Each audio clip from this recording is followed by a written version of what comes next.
Hanta virus কি নতুন কোনো মহামারী? খবর এর ব্যাপারে জানার পর থেকে সকলেই খুব চিন্তিত। চলুন জেনে নেওয়া যাক এই হান্তা ভাইরাস সম্পর্কে।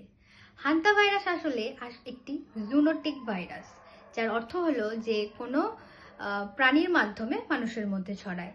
এবার এই স্পেসিফিক এই ভাইরাসটা ইঁদুরের মাধ্যমে ছড়াচ্ছে। তো এবার প্রশ্ন আসে, এটা কি কোভিডের মতোই? কিন্তু না, এটা কোভিডের মতো নয়। কোভিড যেমন একজনের থেকে আরেকজনের মধ্যে ছড়ায়, বাতাসের সংস্পর্শে এসে দ্রুত ছড়িয়ে যায়, এই ভাইরাস সেভাবে ছড়ায় না।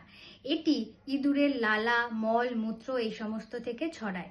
এর প্রাথমিক লক্ষণ সাধারণ জ্বরের মতো হলেও পরে শ্বাসকষ্ট এবং কিডনির সমস্যা দেখা দিতে পারে এবং সেটি গুরুতরও হতে পারে। বর্তমানে উত্তর ও দক্ষিণ আমেরিকা এবং পূর্ব এশিয়ার দেশগুলিতে, যেমন চীন, দক্ষিণ কোরিয়া, এই সমস্ত জায়গায় এই ভাইরাসের প্রকোপ অনেক বেশি।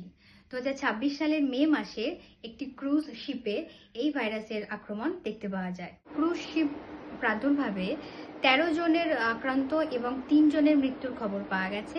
এছাড়াও প্রতি বছর 1.5 লক্ষ মানুষ এই ভাইরাসের সংক্রমণ হন। WHO এর মতে এই ভাইরাসের সংক্রমণ এবং এর ঝুঁকি আমাদের সাধারণ মানুষের ওপর খুবই কম। তাই এটা নিয়ে কি আমাদের আতঙ্কিত হওয়া উচিত? না, একদমই নয়। খুব বেশি আতঙ্কিত হওয়ার কোনো দরকার নেই। তবে ঘরবাড়ি পরিষ্কার পরিচ্ছন্ন রাখা এবং ইঁদুরের থেকে দূরে থাকা, এই দুটোর ওপর আমাদের ফোকাস করতে হবে।